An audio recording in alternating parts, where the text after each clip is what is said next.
स्वामी समर्थांना मनापासून हाक मारली तर ते भक्तांच्या मदतीला धावून येतात, असं आपण नेहमी ऐकतो. पण एका भक्ताच्या आयुष्यात घडलेली ही घटना ऐकल्यानंतर तुम्हालाही जाणवेल की स्वामी आपल्या भक्ताला कधीच एकटं सोडत नाहीत. अशा एका छोट्याशा गावात गणेश नावाचा स्वामींचा एक भक्त राहत होता. त्याची परिस्थिती खूप साधी होती. घरात आई, पत्नी आणि एक छोटं मूल होतं. गणेश रोज सकाळी उठल्यावर सर्वात आधी स्वामींच्या फोटोसमोर दिवा लावायचा आणि म्हणायचा, श्री स्वामी समर्थ. माझ्यावर काहीही संकट आलं तरी मला तुमच्यावर विश्वास आहे. एका दिवशी गणेशला कामानिमित्त गावापासून दूर असलेल्या शहरात जावं लागलं. संध्याकाळी काम संपेपर्यंत खूप उशीर झाला. त्याच्याकडे परत येण्यासाठी स्वतःची गाडी नव्हती. शेवटची बसही निघून गेली होती. त्याने अनेकांना फोन केला, पण कोणीही मदतीला येऊ शकत नव्हतं. रात्र वाढत चालली होती. गणेश थोडा घाबरला. त्याने डोळे बंद केले आणि मनापासून म्हणाला, स्वामी, आता तुमच्याशिवाय माझं कोणी नाही. मला घरी पोहोचवा. तो रस्त्याने चालत निघाला. काही अंतरावर गेल्यावर अचानक मुसळधार पाऊस सुरू झाला. रस्ता पूर्णपणे सुनसान होता. तेवढ्यात त्याला मागून एका गाडीचा आवाज आला. गाडी त्याच्याजवळ येऊन थांबली. गाडीमध्ये एक वयस्कर गृहस्थ होते. त्यांनी गणेशला विचारलं, कुठे जायचं आहे?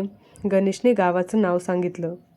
ते गृहस्थ म्हणाले, चला, मी तुम्हाला तिथपर्यंत सोडतो. गणेश गाडीत बसला. गाडी काही वेळ शांतपणे चालत होती. गणेशने त्या गृहस्थांकडे पाहिले आणि अचानक त्यांच्या नजरेस त्यांच्या गळ्यातील स्वामी समर्थांचं छोटंसं लॉकेट पडलं. गणेशच्या डोळ्यात पाणी आलं. त्यांना मनातून जाणवलं, स्वामींनीच मला मदत पाठवली आहे. थोड्या वेळाने गाडी गावाजवळ पोहोचली. गणेशने त्या गृहस्थांचे आभार मानले आणि विचारलं, तुमचं नाव काय? ते फक्त हसले आणि म्हणाले, नाव कशाला हवं?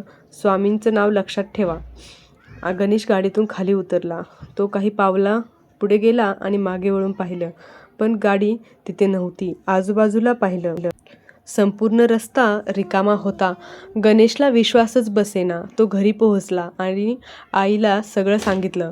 आईने स्वामींच्या फोटोसमोर हात जोडला आणि म्हणाली, बाळा, तू ज्यांना भेटलास ना, ते साधे गृहस्थ नसावेत. स्वामी आपल्या भक्ताला कधीच एकटं सोडत नाहीत. गणेश स्वामींच्या चरणी बसला. त्याच्या डोळ्यातून अश्रू वाहत होते. तो फक्त एवढंच म्हणाला, स्वामी, मी तुम्हाला हाक मारली आणि तुम्ही माझ्यासाठी स्वतः आलात. त्या दिवसापासून गणेशची श्रद्धा आणखीन वाढली आणि त्याला एक गोष्ट कायमची समजली. आपण स्वामींना पाहू शकत नसलो तरी स्वामी आपल्याला प्रत्येक क्षणी पाहत असतात. म्हणूनच आयुष्यात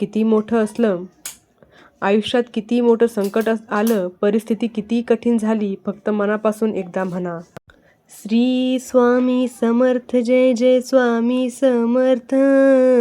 श्री स्वामी समर्थ. जय जय स्वामी समर्थ. कारण भक्ताची हाक स्वामींपर्यंत नक्की पोहोचते. श्री स्वामी समर्थ. जय जय स्वामी समर्थ. श्री स्वामी समर्थ. जय जय स्वामी समर्थ. तर मित्रांनो, तुम्हाला जर स्वामींची ही सत्यकथा आवडली असेल तर आपल्या चॅनलला नक्की फॉलो करा, लाईक करा, शेअर करा आणि सबस्क्राईब करा आणि कमेंटमध्ये श्री स्वामी समर्थ लिहायला विसरू नका. श्री स्वामी समर्थ. जय जय स्वामी समर्थ.